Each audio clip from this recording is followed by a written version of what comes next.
Welcome back to the channel. So today I wanted to talk to you guys about a certain thing that's very important to me, and that is safety in Baja. I've been coming down here for years, and that's always the first question people ask of me is it safe to go down to Baja? And so what we're gonna talk to you today about is we're gonna give you guys some tips, tricks, some ideas of what to expect.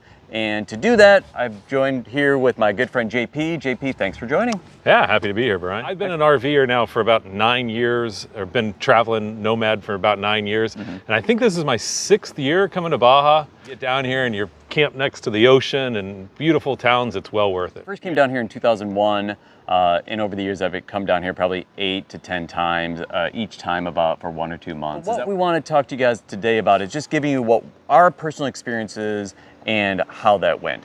Now, I will say right off the bat, nothing is 100% safe. Just know that what the information we're giving you today is not a guarantee that you will be safe. These are just ideas to help keep you safe and mitigate those risky situations. Really. I feel a lot safer in Mexico than I do in a lot of towns in America. And that's just walking down the street or parking at night, even if you're trying to stealth camp or camp, you know, in a city down here. I think you're safer here than than a lot of places in America. To keep safe, what do you do right before you cross the border? Well, it's always good, I think, to maybe learn as much as you can about the places you're traveling. Join a Facebook group or reach out to people who've been down here before. And there's lots of Facebook groups about specific towns in Baja and about people headed down for wintering in Baja. And it's a great way to also maybe potentially meet a traveling companion if you're looking for somebody to cruise with. Like the Baja groups, the Facebook groups and other forums, because it can give you the latest on road conditions. There was a big hurricane here this year, so some of the roads were washed out. So it kind of gave us an idea of what to expect. And I also agree with the caravanning. That is something that's I've always done is I've always caravaned down here with a group of people, whether it's one other person in a vehicle or a couple. I always felt it was very safe doing that. You could do it by yourself. Don't let that stop you, but it just a peace of mind for me, it helps me out. I wouldn't have any problem coming down here on my own, but if you have somebody that you can travel with, there are large road sections of Baja that don't have cell phone coverage. So if you did break down and you didn't have a part or something, it'd be nice to have a second person who could go to the next town to call a mechanic or to maybe pick up a part or whatever you need. And you know, we've met people along the way in one town, and we talk to them at a grocery store and say they're headed to the next town down the road. Maybe we'll just caravan with them just for that section, just to make sure we have backup in case something happens to us, or maybe they turn out to be interesting people and we camp with them for a few days. I always recommend carrying a walkie-talkie when we're caravanning. What do you think? Yeah, for sure. It's just nice to coordinate bathroom and fuel stops, and also a lot of the roads you might get stuck behind a big slow-moving truck, and if somebody can go ahead and radio back to the person who might not be able to see as well that the road is clear and they can overtake that car, that's something we do a lot. And because as you mentioned, cell signal isn't reliable necessarily down here. You can't just call them or text them, you can just immediately say, hey, this is what I'm doing. Now, since we're talking about caravanning, I think the next thing we should talk about is driving in general. Yeah. One of the things that I've always heard is you don't want to drive at night. Now, the reasons behind that are several different reasons. One, animals come out on the road at night and they lay on the road. I think there's just more opportunity for bad things to happen at night. For sure. You know, there's more drunk drivers on the road. There's some truck drivers that just cruise through the night and go really fast. I like to be parked and done about 2 hours before sunset at the latest. Yep, and I kind of feel the same way. I've always done it, a couple hours before sunset so that I'm in my place. You never know if you're gonna hit your plan A, plan B, so I always leave a couple hours so that if the first place doesn't work out, I can go to the second place. Yep, and if something happens, if you break down on the road, you want a couple of hours of daylight to try and figure that out, so that, before it gets dark. So if nothing else, you can get your vehicle to a safe place for the night. And the other thing about driving at night is you're less likely to see those potholes and so forth in the road. So not just animals, but other obstructions. And tell me about the topes, the wonderful topes. The topes of Mexico are famous, and they're basically just speed bumps. Some of them can be super high, some can be super wide. You never really know. In every town, it seems to be different. And it's just their way of slowing people down. And unfortunately, they paint them so that you can see them, but unfortunately after a year they don't get repainted, and so they sneak up on you. And with the caravanning, going back to that for a moment, you can let them know, like, hey guys, tope, speed bump coming up. If you're comfortable driving it in the States, you're probably going to be fine down here. The one thing you do have to keep in mind is that the roads in Baja and really all of Mexico are a lot more narrow without shoulders for the large rig. So I think just being aware of those, and I've heard about the people using their mirrors, their right passenger side rear view mirror or side view mirror to look at the lines. And so they point it down so that you can know how close you are to that. And just being aware, especially when those semis are passing you. Yeah, and you keep in mind, I mean, semis travel these same roads, so any size legal vehicle can make it down here. You just need to be aware that when a big motorhome passes a semi, there's not a whole lot of spare room between the two vehicles and on the sides of the road. So one of the other things you're going to run into while you're driving down are the military checkpoints. If you come down thinking that the military won't inspect your vehicle or be inside your vehicle, you're wrong. We'll enter into your vehicle, open cabinets, look under your bed, look for things. They're looking for large amounts of drugs and other people that might be hiding out in there. First off, do not bring any kind of gun whatsoever. It is very illegal down here. You do not want to mess with that. You can go to jail for this. Don't even think about crossing with any kind of ammunition, gun, anything. A single bullet in Mexico will get you will get you into prison, and they're deathly serious about that. So don't bring guns, don't bring any ammunition to Mexico. Just any kind of illegal substance as well, I would highly recommend leave it in the States. Don't cross the border. You're just asking for trouble. Maybe you'll get away with it, but you don't want to risk that because the alternative is going to a Mexican prison, and I don't want that. Yeah. No. The military checkpoints, you will come across them as soon as you cross the border, but it's not uncommon about every 100 kilometers or so to be kind of a pop-up military checkpoint. You won't know they're coming, and you'll just be driving along, and all of a sudden there'll be another military checkpoint.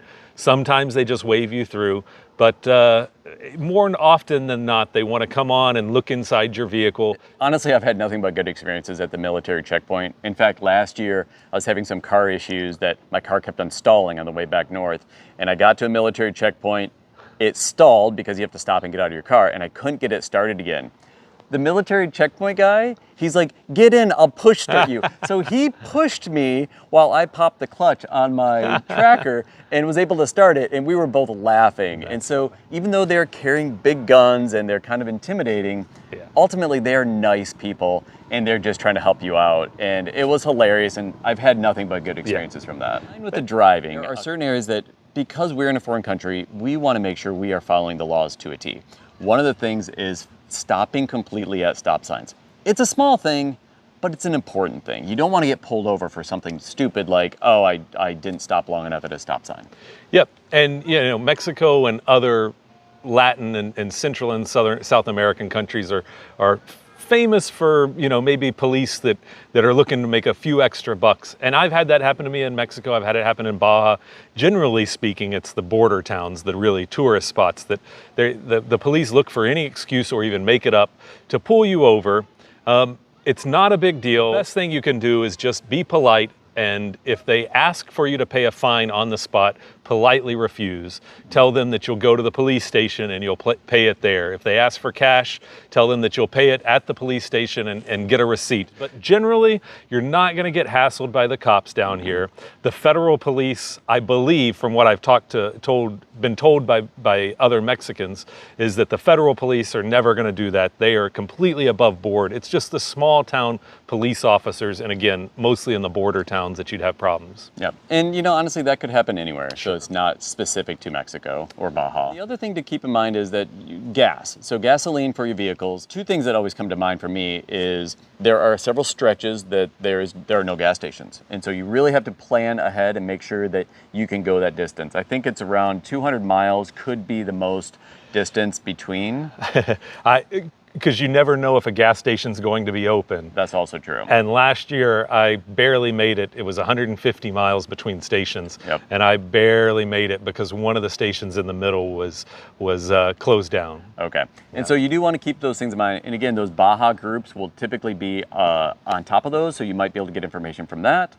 Or it doesn't hurt to carry an extra 5-gallon gas can with you. For sure. If you have a small tank or you get poor gas mileage because you're towing something big, then yeah, I would definitely plan to at least be able to make 150 to 200 miles or carry extra fuel to supplement that. I mean, other things that you probably want to keep in your car just to be safe. Drinking water in the towns is very easy to come by. You know, it's not expensive, and you can get all sorts of bottles filled for maybe 10 cents a bottle or something, yeah, 10 cents cheap. a gallon. But carry some extra in your car for those long stretches in case you break down. You want basic mechanical skills. I mean, if you've never changed a tire in your life and you come down to Baja, you probably should, you know, get somebody to show you or watch a few YouTube videos, because when you're pulled over on the side of the road, you're not going to be able to stream YouTube to see how to change a tire. That's true. Now, I will say, I would agree with that completely. I would also say that the people down here are very generous. A roadside emergency, whatever, people usually stop and help you out. So it's not uncommon. Since you talked about water, I want to talk about that real quick, because that is a concern with a lot of people. And again, that's part of staying safe. And that is, you don't want to drink the water from the tap water down here. It's just not safe to drink. You go to the water purification places, and so they will fill your 5 or 7 gallon jug for a nominal price. We got 11 gallons for $2 yesterday, so it's very inexpensive. In every town there is a water purification place, so it shouldn't be hard to get down here at all. One of the biggest reasons to travel to Baja is for the amazing food that you find down here. Absolutely. Tacos. Tacos everywhere. There's so many different good types of tacos, from fish and shrimp tacos to just roasted meat and goat and chicken and all the good stuff. So a reason to travel is because of the food, but also just be a little careful about what you eat or when or where you eat. And what I mean is, you know, a roadside restaurant in the middle of nowhere with no other cars around it is probably not the best place to get a hot meal or Probably to not. eat a salad. Yes. I always am a little bit more adventurous if I'm seeing it cooked right there in front of me. You know, 350 degrees will kill just about anything. So if they're taking it right off a grill and serving it to you, you're probably going to be fine. Well, the next thing I'd like to talk about is camping, because we want to stay safe while we're camping, and we're camping every night, so we want to make sure that that is one of the safest things we do. Now, they do have free places along the way, though, that besides those beach areas that you do pay for, there are some free places down here. And again, you want to make sure that there are other people around you. So I think that's one of the key things of being safe, is maybe not going to the complete remote place where you see no one else at, because maybe you aren't supposed to be camping there, and so that could be a concern.